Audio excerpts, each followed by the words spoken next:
환영합니다. 좋아요, 구독, 알림 설정까지.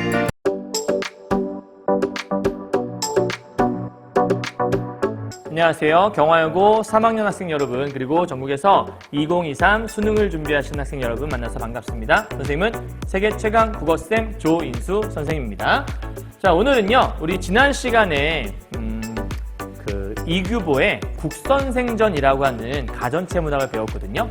사실은 이제 고전문학, 고전사문 4강에 이생규장전이라고 하는 우리나라 최초의 이제 한글 소설, 우리나라 최초의 소설이라고 할 수 있는 고전문학 작품이 있긴 한데, 사실 가전체 문학이었잖아요. 지난번에 배웠던 게. 그거와 유사한 작품이 있어서 연계해서 함께 먼저 알아두면 좋을 것 같았고요. 5강에 있는 신광한의 서재 야회록이라는 작품을 먼저 좀 보려고 해요. 이 작품 역시도 사실 서재 야회록이잖아요.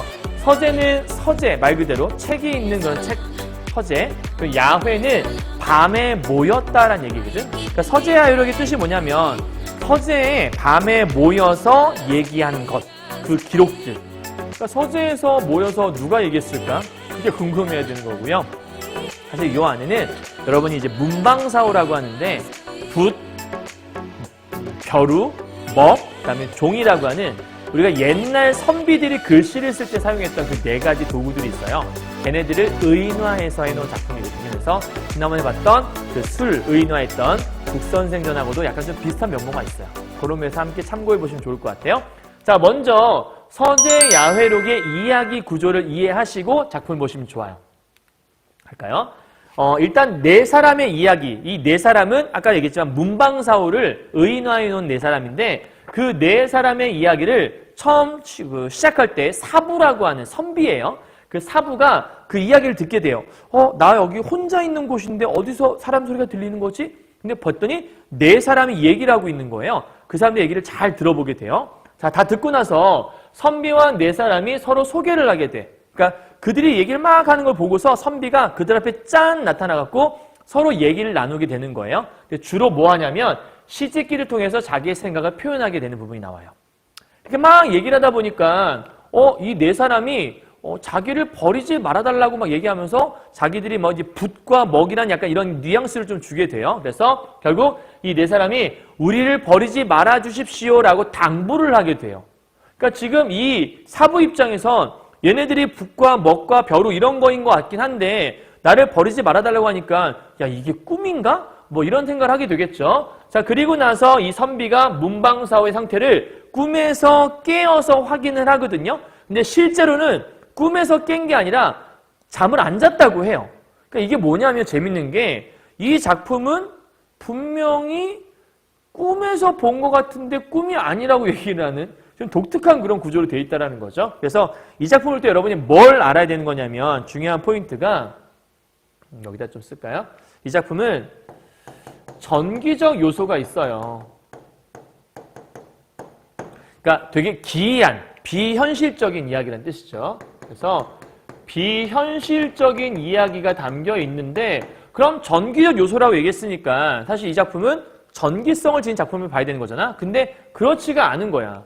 이게 독특한 거죠. 그죠? 그래서 전기적 요소가 있는데 비현실적인데 실제로는 기존 전기소설, 그러니까 이게 이제 차이점인데 기존 전기소설과 차이가 있어. 왜냐하면 기존 전기소설은 주로 애정을 다루고 있거든. 그런데 이 전기소설이 전기적 요소가 담겨있는 이 서재 야회록은 애정, 사랑에 대한 얘기가 없어. 그러니까 기존의 전기소설과는 좀 차이점이 있다. 이게 하나의 포인트고요. 자, 두 번째는 이 안에 일종의 가전체적인 성격이 들어있어요. 무슨 얘기냐면 의인화, 사물을 의인화해 놓은 모습이 들어있다는 거죠. 그런데 웃기는 건 가전체 문학의 특징은 기존 가전체 문학과 차이가 있어. 왜냐하면 기존의 가전체 문학은 어떤 구조냐면 일대기 구조로 되어 있거든.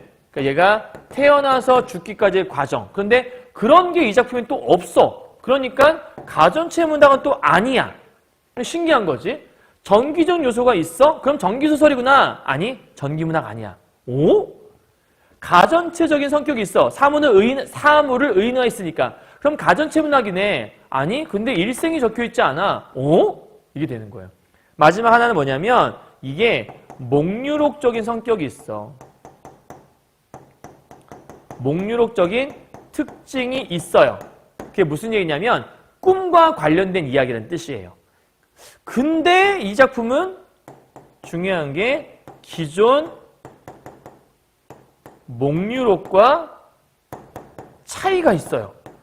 기존 목유록과 어떤 차이가 있냐면 기존의 목유록은 그러니까 현실에서 꿈에 들어갔다 나오거든요. 근데 이 목유록과 달리 꿈과 현실에 구분이 있어야 되잖아. 근데 이 목유록 이 작품은 꿈과 현실에 구분이 없어. 그러니까 기존 목유록은 꿈과 현실의 구분이 잘 돼 있는데 얘는 꿈과 현실의 구분이 안 돼 있어. 그래서 여기는 꿈이다.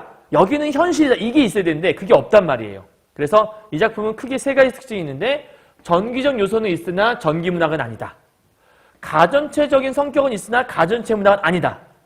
목유록적인 특성은 있지만 목유록이 아니다. 이게 특징 중에 하나인 거예요. 그죠? 재밌는 거죠? 그래서 어쨌든 꿈에서나 볼 법한 일을 겪고 나서 밖에 봤더니 자기 주변을 돌아봤더니 문방사후의 상태가 굉장히 좋지 않았던 거야. 그래서 내가 내 문방사후라고 하는 그 필기도구를 너무 소홀히 여겼구나 하고 스스로를 반성하게 돼요. 그리고 나서 얘네들을 정중하게 제사를 드려서 배웅을 하게 돼.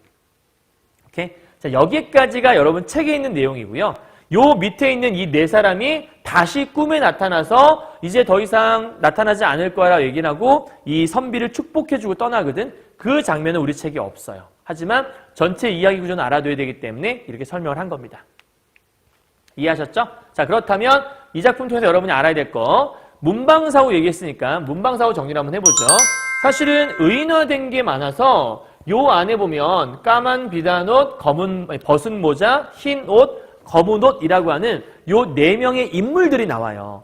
그 인물들이 누구냐면 바로 문방사후를 얘기하는 건데 여러분 책에 되게 많은 이 인물들을 묘사한 긴 글이 있거든요. 근데 간단하게 얘기해서 까만 비단 옷은 벼루, 벗은 모자는 붓, 흰 옷은 종이, 검은 옷은 먹. 이게 가장 중요한 특징 중에 하나야. 그러니까 얘네들만 기억하고 나중에 까만 비단 옷이 말을 했다. 그럼 벼루가 얘기했구나.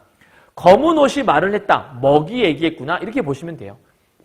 흰 옷이 종이인 건 아마 쉬울 거고 벗은 모자는 왜 붓이라는 게 이렇게 돼 있잖아. 이렇게 붓이 이렇게 돼 있어갖고 이렇게 붓이 이렇게 돼 있잖아요. 그러니까 여기 있는 이 위에 부분이 벗겨진 상태. 그래서 벗은 모자라고 하는 건데 아마 까만 비단 옷과 검은 옷 정도가 조금 어려울 거예요. 근데 쉽게 생각해서 벼루는 반질반질하잖아요. 그 반질반질한 게 비단 같다. 그래서 까만 비단 옷이 되는 거고 먹은 그냥 검은색이라서 검은 옷이라고 한 거니까 이렇게 참고하시면 돼요.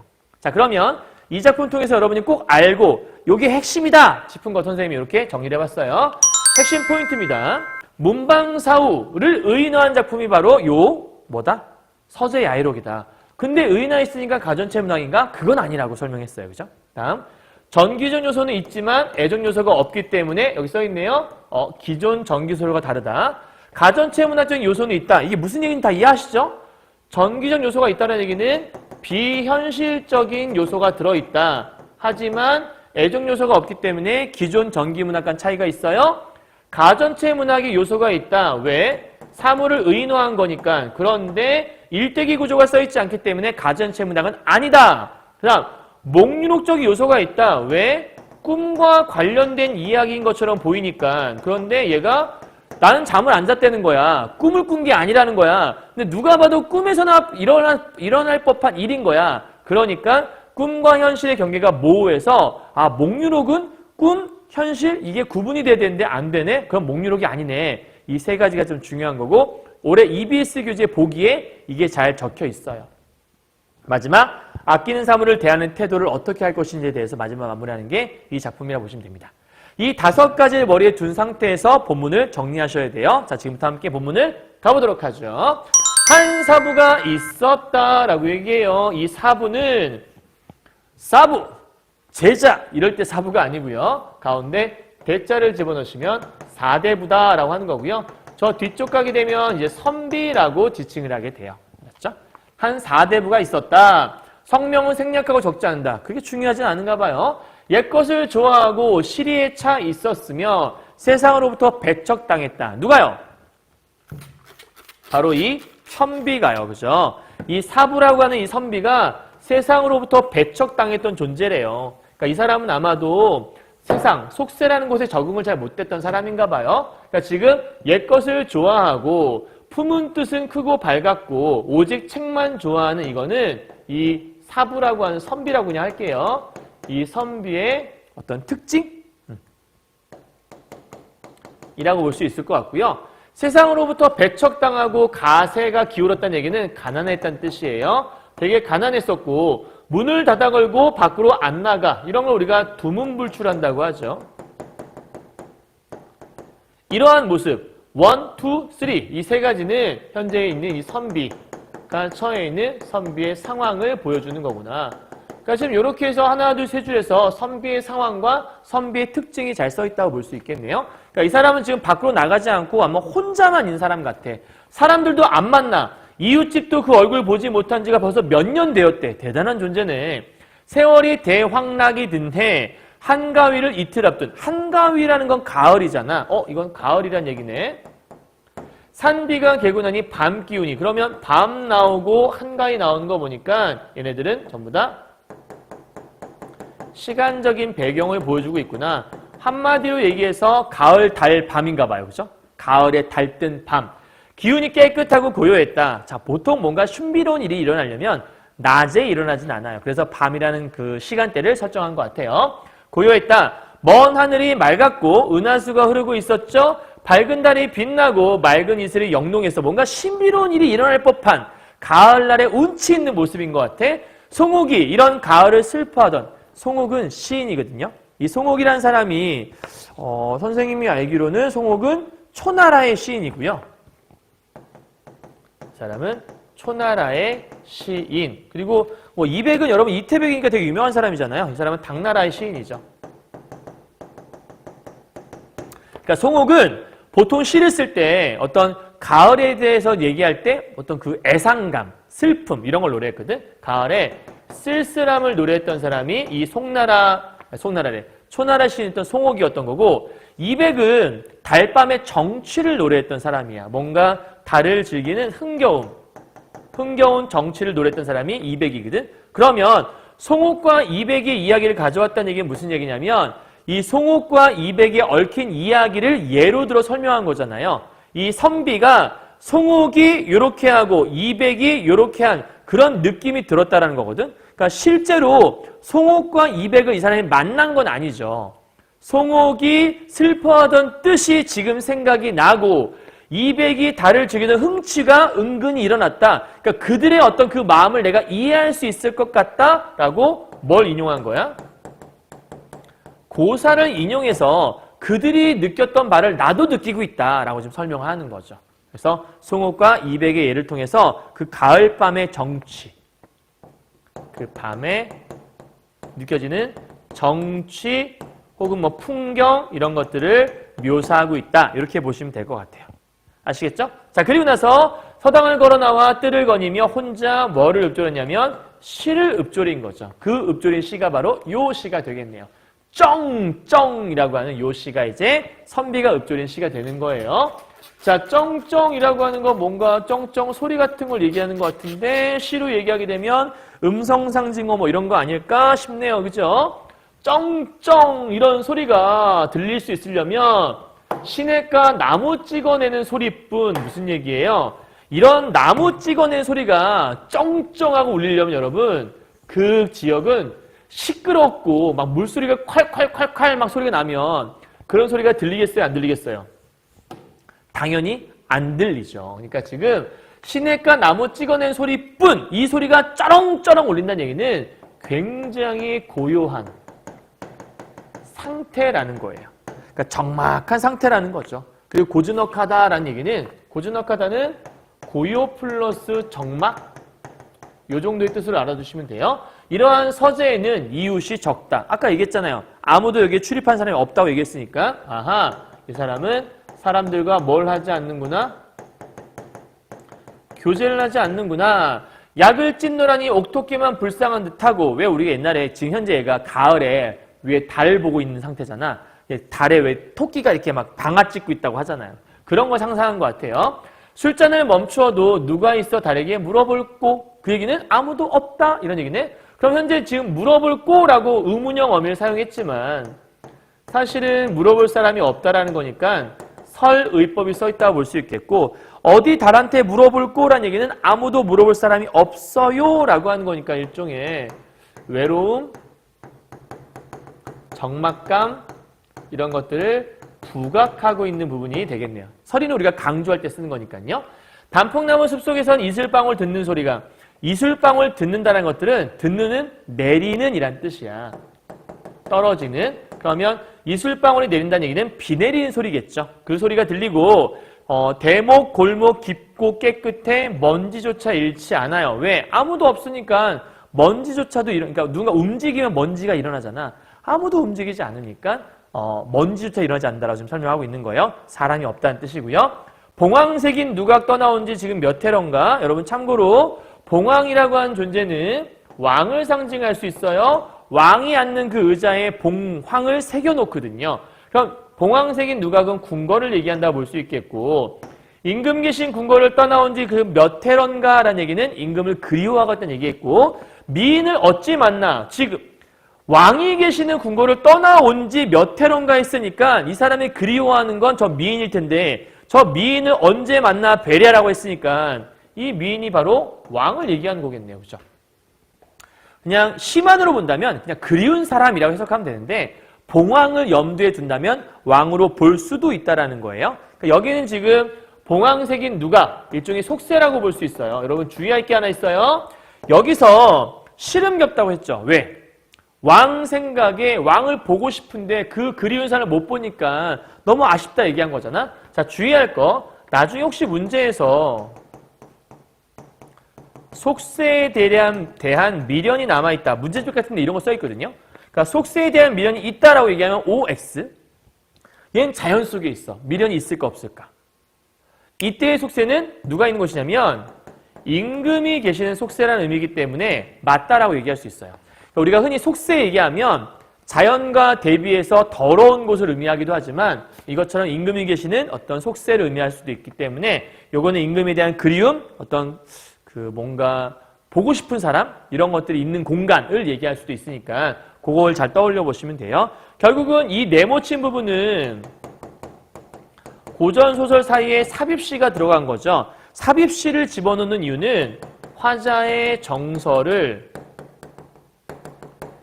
효과적으로 부각할 수 있기 때문에 이렇게 집어넣는 거예요. 그러니까 이 시를 읽어오면 이 사람이 어떤 마음 상태 갖고 있구나 이걸 알 수 있다는 거죠. 됐죠?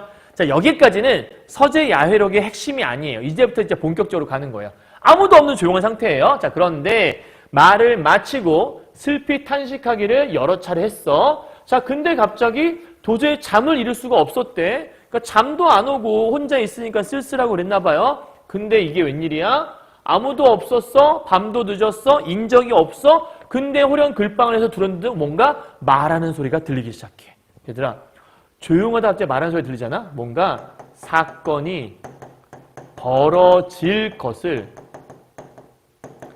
암시하는 부분이야. 아, 이제 뭔가 일이 벌어지겠구나. 이걸 알 수 있는 거지. 선비는 가슴이 두근거려. 왜? 아무도 없는 공간인데 갑자기 무슨 소리지? 두근두근 했겠죠. 왔다 갔다 하면서 숨을 죽이고 도둑인가? 의심하기 시작했어. 살그머니 가봤더니 이게 웬일이야? 방안이 대낮 같네? 그러면서 창틈으로 은밀하게 엿보니 모습도 의관도 각기 다른 네 사람이 있었다. 이 네 사람이 바로 우리가 보고자 했던 그 문방사오를 얘기하는 거겠죠. 오케이? 자, 그 문방사오를 지금부터 얘기하기 시작할 거예요. 참고로 앞에 임금을 그리워하는 건 네 글자로 연군지정이란 말 쓸 수 있는 거예요. 여러분 그 정도는 아시겠죠? 자, 갑시다. 그중 한 사람. 그럼 이 네모부는 그 네 사람에 대한 외양을 묘사해 놓은 것 같아요. 그중 한 사람은 까만 비단옷에 검은 관. 아까 얘기했지만 까만 비단옷 누구라고? 벼루를 의인화한 거라고 얘기했었지. 중후하고 꾸밈이 적었으면 가장 연장자였어. 자, 지금부터는 벼루. 아하. 벼루. 까만 비단 옷을 입은 사람이 벼루구나. 이렇게 쓸게요. 다음, 알록달록한 옷을 입고 모자를 벗었어. 모자를 벗었어? 그러면 벗은 모자. 아까 벗은 모자가 누구였냐면 붓이었잖아. 그지? 붓을 의인화한 거. 그러면 붓. 얘는 벗은 모자다. 이렇게 기록해놓고. 그 다음, 심이 날카로웠네요. 그러니까 왜 붓은 이렇게 빼쭉하잖아요. 날카롭다는 얘기 하셨겠죠? 또한 흰옷에 관건 썼고 용모가 백옷 같고 다 흰색 투성이야. 이게 종이겠죠. 그렇죠? 그 다음에 한 사람은 검은 옷인데 못생겨 작달만해. 작아. 그러니까 이렇게 지금 네모난 이렇게 있는다는 얘기예요. 잡고 이제 먹 알죠? 벼루대 가는 것들. 그러니까 얘는 종이, 얘는 먹이라고 볼 수 있을 거예요. 자, 그럼 여기다가 흰 옷은 종이였고 흰 옷이라고 나와 있고 그 다음에 마지막으로 먹 얘기할 건데 얘는 검은 옷이라고 써 있네요. 자, 그렇다면 요 네모친 부분은 현재 인물들의 뭘 묘사하고 있냐면 외양을 묘사하고 있는 부분이 있네요. 근데 마치 사람처럼 표현했으니까 이 인물의 외양을 묘사해서 이 사물들에다가 인격을 부여해주고 있다. 이렇게 얘기할 수 있겠네. 자, 누가 능히 없음을 몸뚱이 삼아 삶을 거짓으로 삼고 죽음을 참으로 삶을 수 있을까? 말이 되게 어렵게 돼 있지만 그냥 쉽게 얘기하면 아니 누가 삶과 죽음의 이치를 안단 말인가? 이런 얘기예요. 누가 삶과 죽음의 이치를 아는 것이지? 라고 물어봤어. 움직임과 고요함, 흙과 백이 한 가지 이치다. 움직임이란 것과 고요함은 서로 반대잖아요. 근데 얘네가 한 가지 이치래. 자, 움직임이라고 하는 건 이 네 개 중에 움직일 수 있는 거 찾아볼까? 그러면 움직일 수 있는 건 아마도 일단 먹은 움직일 수 있어. 그지? 그 다음에 붓도 움직일 수 있네. 그리고 고요함이라고 하는 건 움직이지 않는 거니까 벼루하고 종이는 안 움직이는 것 같아요. 그죠? 하나 끊어보고요. 흙, 까만색이 누구냐면 먹이 있고 벼루는 까맣잖아요. 그리고 백은 종이가 하얄 거고 붓도 먹을 찢기 전에 그 먹물을 찢기 전에는 하얄 거니까 붓도 이렇게 해당할 수 있겠네. 그럼 결국 움직임과 고요함의 한 가지 이치라고 하는 건 글씨를 쓸 때 저 네 개를 다 사용한다 이런 뜻이겠지. 흙과 백이 한 가지 이치라고 하는 건 결국은 흙과 백은 반대의 개념이긴 한데 얘네가 따로 있어? 그러면 글을 못 쓰잖아. 글을 쓰기 위해서는 이 네 개가 함께 있어야 된다는 얘기잖아요. 그러니까 이 부분이 말하고 싶었던 건 뭐냐면 결국은 모든 것이 어우러져. 모든 것이 어우러져서 글쓰기를 하게 된다. 이런 걸 설명하고 있는 거예요. 그러니까 선비들, 우리 사대부들이 글을 쓸 때에는 저 네 가지들을 함께 어울러서 쓰는 거지 따로따로 존재하는 것들이 아니다. 이제 이런 설명을 하고 있는 거죠. 재밌는 표현이죠. 이걸 누가 알 것인가? 쉽게 말하면 글쓰기에 우리 네 사람 모두가 다 필요하다는 걸 누가 알 것인가? 라고 물어보는 상황이에요. 내 그와 버탈이라. 내가 그 사람과 친하고 싶구나 라고 설명하네요. 넘어가죠. 하고 네 사람이 서로를 바라보면서 웃으며 말하기를 사여여뇌라면 충분히 막역한 것이 될 만하지 라고 얘기하네요. 사여여뇌라는 게 여러분 책에 아마 뜻이 써 있을 거예요. 뭐라고 써 있을 거냐면 장자에 나오는 가상의 네 친구, 여기서는 막역지우를 얘기한다고 하죠. 그러니까 장자라는 책에 나오는 거니까 책이라고 할까? 옛 책의 내용을 인용했다고 볼 수 있겠고, 요게 이제 방금 얘기했던 막역지우라고 하는 가장 친한 사이를 의미한다고 하잖아요. 그러니까 이 책 속에 장자에 나오는 사여여뇌, 그들 정도라면 네가 말하는 그 정말 소중한 그 친구가 될 수 있지 않을까? 라고 얘기하면서 무릎들을 당겨 앉았대요. 흰옷 누구죠? 종이가 먼저 얘기를 하네요. 야, 주인 안 계시는데 우리끼리 이렇게 막 얘기하는 거 너무 교만한 거 아닌가? 라고 얘기했더니 벗은 모자 누구라 그랬죠 아까? 붓이라고 했죠. 이제 머릿속에 들어가 있죠. 벗은 모자 붓. 붓이 머리를 가르쳐 말했어요. 주인이 무리와 떨어져. 주인은 아마 선비 얘기하는 거겠고요. 무리, 세상 사람들과 떨어져 홀로 살면서 함께 거처하는 자는 우리뿐이다. 누군데요? 우리 문방사우뿐이다. 처음 얘기했잖아. 이 선비는 아무와도 교류하지 않았다고. 살갗을 문지르고 뼈를 부딪히고, 그러면 사실은 먹을 벼루에다가 갈면 살갗을 문지르고 뼈를 부딪히는 거잖아. 머리를 적시고 등에 물이 스며든대. 머리를 적시는 건 아마 붓을 얘기하는 걸 거고, 그다음에 뭔가 물이 스며드는 존재는 종이밖에 없잖아. 그렇죠? 그렇다면 살갗 문지르고 뼈를 부딪혀 먹과 벼루, 머리 적시고 등에 물이 스며들어 붓과 종이, 우리 문방사우는 수고로운 일을 한 지 벌써 오래되었다. 즉 이 선비와 되게 오랜 시간을 함께한 존재들인가 보죠. 나는 노둔하다. 이거 말하는 사람이 누구예요? 벗은 모자예요. 그러니까 이 나가 누구냐면 붓이죠. 붓이 노둔하다. 이제 붓이 끝이 막 갈라지고 둔해진 거예요. 이 노둔하다는 평을 받게 되었고, 자네. 이 자네가 누구냐면 경박하대. 경박한 거는 가볍다는 뜻이니까 사람이. 이 네 개 중에 가장 가벼운 건 누구지? 종이잖아. 종이 너는 경박하다는 꾸지람을 들었지. 그럼 붓과 종이 끝났고 저 사람은 운명이 다하고 있대. 갈았을 때 점점 달아 없어지는 건 먹밖에 없거든. 그러니까 저 사람은 먹이 될 것이고, 그 다음 이 사람 또한 흠결이 생겼대. 먹을 잠깐 가니까 거기 이렇게 스크래치가 날 거 아니에요. 이 사람은 벼루를 얘기하는 거겠죠. 그러니까 나는 점점 둔해지고 있고 붓이 갈라져서, 너는 경박하다 혼났고, 저 사람은 운명이 다하고 있고 벼루 떤 흠결이 생겼어. 주인과 함께하는 시간이 이제 얼마 안 남았대. 곧 헤어질 시간이 올 거란 얘기잖아. 왜? 왜 필기도구 같은 것도 오래 쓰다 보면 이제 버릴 때가 오잖아요. 이제 그 헤어질 순간들 얘기하는 것 같아. 그러니 어떻게 우리가 한마디 하지 않을 수 있겠니? 야, 우리가 지금 침못 찍기 때 아니야. 이제 빨리 우리가 이제 곧 헤어질 것 같으니까 뭐라도 얘기를 해야 되지 않겠어? 이제 이런 얘기 하고 있는 것 같아요. 넘어가죠. 그리고는 조원진이 올린 사표에, 자, 조원진이라는 사람이 실제로 귀양을 갔어요. 이 조원진이라는 사람이 옛날 사람인데, 이 사람이 나쁜 인간들에게 모함을 당해서 그 오해를 받아서 귀양을 가게 됐는데, 그 귀양 갈 때 사표를 쓰고 갔겠죠. 그 사표에다가 뭐라고 썼냐면, 흰머리 늙은이 어디로 갈꼬 일편단심이야 쓰러지지 않으리, 이런 얘기를 했던 거예요. 그럼 사실 여기서 말하는 이 흰머리 늙은이 누구예요? 조원진 자기를 얘기하는 거겠죠. 근데 흰머리 늙은이 어디로 갈꼬 일편단심이야 쓰러지지 않으리라는 구절을 읊은 건 누구예요? 그 구절을 읊으며 한 거는 얘는 바로 앞쪽에서 이런 얘기 했잖아. 이렇게 막 얘기했던 애가 누구냐면 벗은 모자였잖아. 그럼 여기서 요 얘기, 구절 읊은 것도 누구냐면 붓이 한 거지. 붓의 행동. 그러니까 지금 요 흰머리 늙은이 어디로 갈꼬라고 말을 하는 게 누구란 얘기야? 붓이란 얘기야. 붓이 자기를 흰머리 늙은이라고 한 거지. 왜 이런 얘기 했을까? 나는 이렇게 흰머리 늙은이 어디로 갈꼬 일편단심이야. 즉 조원진이 모함을 받아 길을 떠나면서도 마지막까지 일편단심, 충에 대한 마음을 놓지 않았거든. 붓이 이 얘기를 한 이유는 내가 이제 떠나갈 때가 얼마 안 남았지만 나는 우리 주인 선비에 대한 나의 충성스러운 마음을 버리지 않을 거야, 뭐 이런 얘기를 지금 했다라고 볼 수 있는 거예요. 오열을 하니 좌중이 모두 얼굴을 감싸줬대. 그러면 붓을 제한 좌중이면 얘 빼고 벼루와 종이와 먹, 얘네들이 모두 울었다는 뜻이겠네. 모두 눈물을 뿌리기도 하고. 왜 자꾸 울고 있을까? 이제 곧 주인과 뭐 할 것 같으니까. 주인과 헤어질 듯 하니까, 그죠? 울고 있는 거겠죠? 자, 흰옷이 말해요. 지금까지 우리가 붓이 얘기했었고요. 그거에 대해 흰옷이 대꾸를 하는 거예요.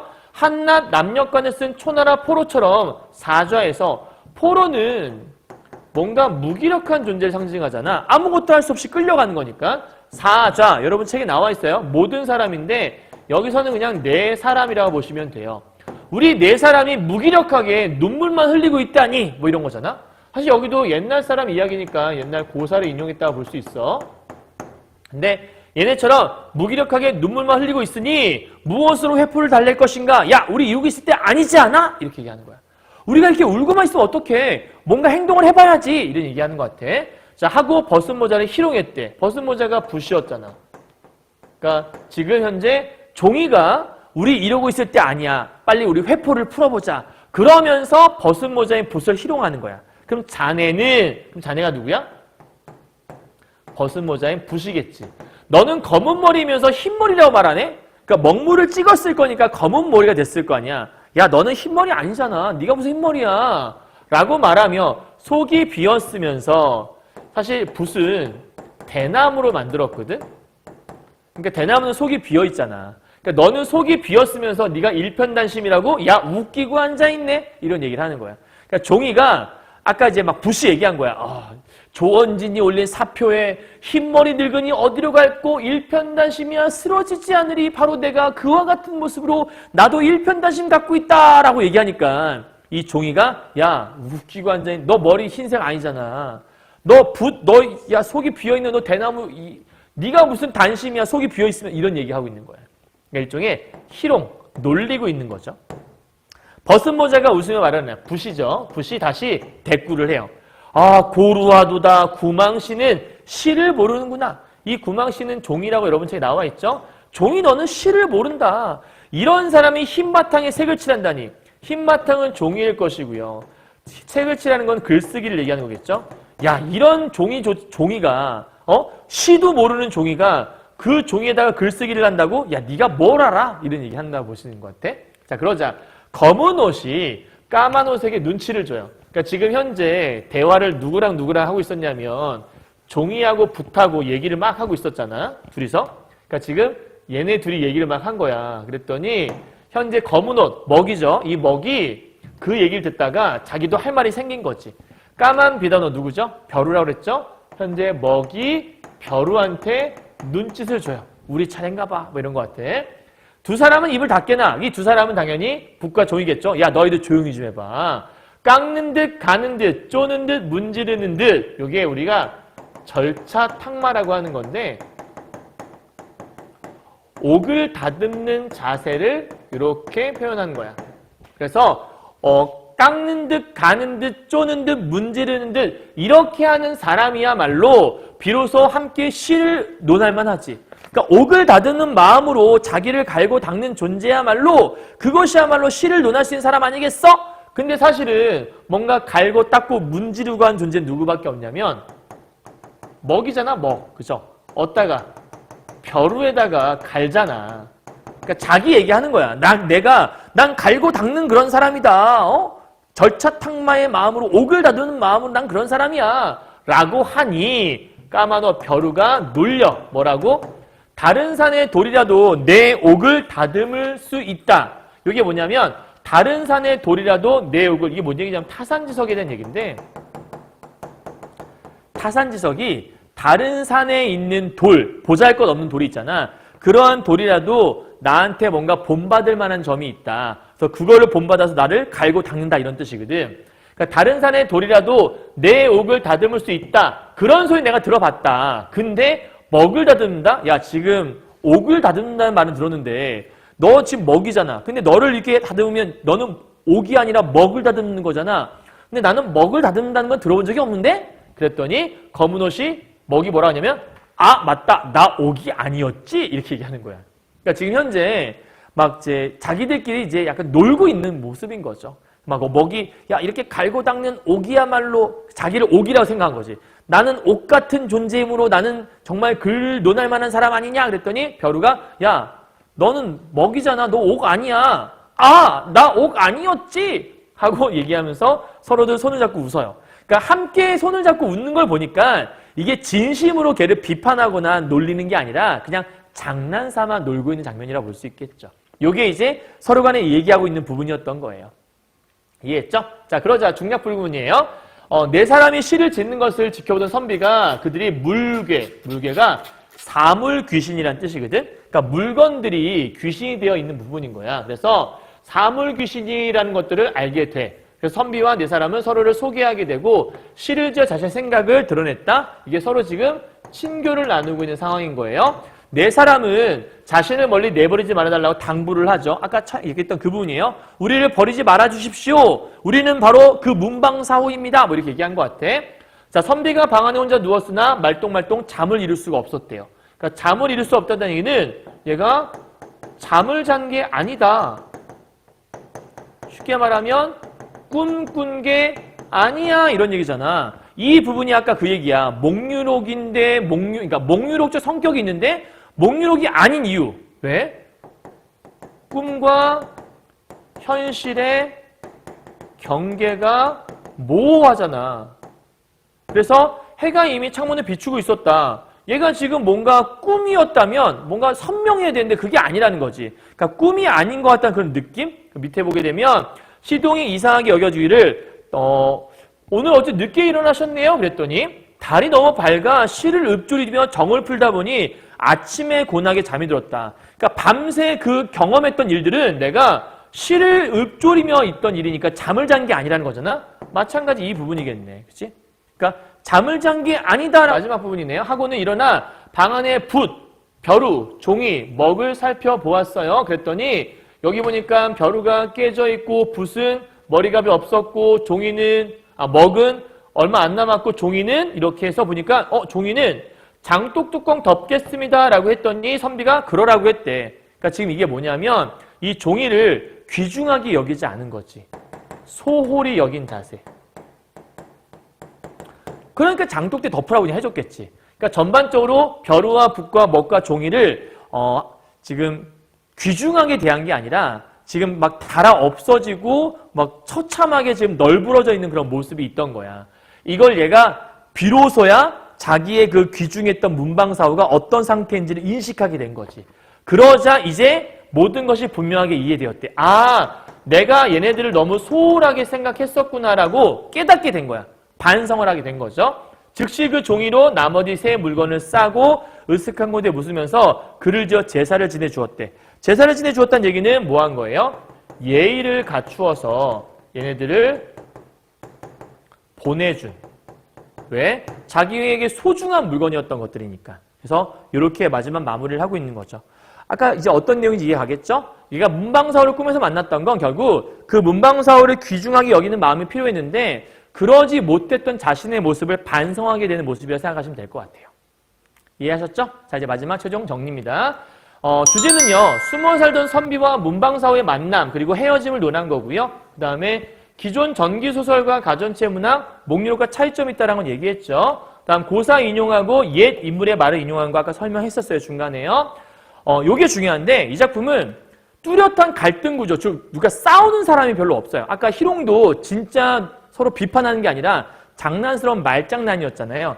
요게 이 작품의 중요한 특징 중에 하나고, 사물의 인격을 부여했기 때문에 의인화된 표현이라는 것들 여러분 인식할 수 있을 겁니다. 아시겠죠? 자, 여기까지 정리 끝. 다 했습니다. 지난 시간에 가전체 문학에 이어서 가전체 문학과 좀 비슷한 성격의 서재 야회록이라는 작품을 지금 정리한 거고요. 이제 다음 시간에 선생님이 이생규장전이라고 하는 진짜 고전소설을 정리해주고 마무리할 거거든요. 그래서 요 두 작품 머릿속에 잘 정리해 두시고 이번 기말고사 잘 준비했으면 좋겠습니다. 사실 조금 이 작품도 마찬가지인데 지난번에 가전체 문학이었던 국선생전도 그렇고 요 서재 야회록도 그렇고 혼자서 빈 종이, 그러니까 아무것도 필기되어 있지 않은 그냥 본문을 갖고 혼자 해석할 수 있어야 진짜 공부라고 할 수 있어요. 그거 잊지 마시고 열심히 읽어보시고 혼자 해석 열심히 연습을 하셨으면 좋겠네요. 지금 시간이 너무 늦어서 빨리 집에 가야 되는 상황이라 마무리 인사하겠습니다. 자, 고생하셨고요. 우리 다음 시간에 뵙겠습니다. 안녕!